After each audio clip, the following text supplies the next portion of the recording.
ఆయన పుట్టుక పరమార్థం. ఆ పుట్టుక పరమార్థం నీకు అర్థమైతే పండగ చేయటం మాత్రమే కాదయ్యా. కొత్త బట్టలు వేసుకో తప్పులేదు, వంటలు వండుకో తప్పులేదు, సున్నాలు వేసుకో తప్పులేదు, కానీ నీ పొరుగునున్న సమాజాన్ని ప్రేమించు, సమానంగా చూడు. క్రైస్తవులు లేదా కులతత్వం? ఏమంటే మా అమ్మాయికి సంబంధం చూడండి, చూడమంటారా? చూడండి, కానీ ఎవరిని చూడాలి? మా కులపోడిని చూడాలి. నీ మొహానికి దిక్కుమాలి కులం. నీ అమ్మాయికి నీ కులపోడే కావాలా? ఎక్కడుందరా కులం? ఎక్కడుందో కులం? నీ శరీరంలో నడినెత్తి నుంచి అరికాల వరకు ఏ మూలను దాగి ఉంది చెప్పండి కులం. అందుకే ప్రపంచానికి సవాలు విసిరాడు ఇప్పుడు.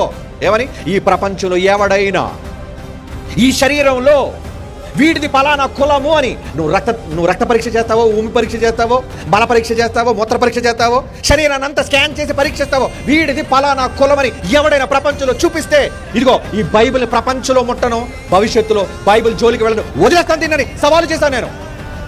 సవాల్ ఒక్కడు మాట్లాడలేదండి ఎప్పుడు. సోషల్ మీడియాలో ఎప్పటికే తిరుగుతుంది. కులం అనేది మనిషి శరీరంలో ఎవడైనా చూపిస్తే, ఎనీబడి.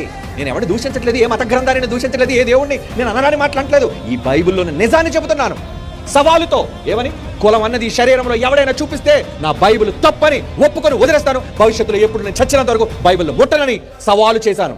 మరి ఎందుకు ఒక్కడు కులం పేరు చెప్పుకునేవాడు?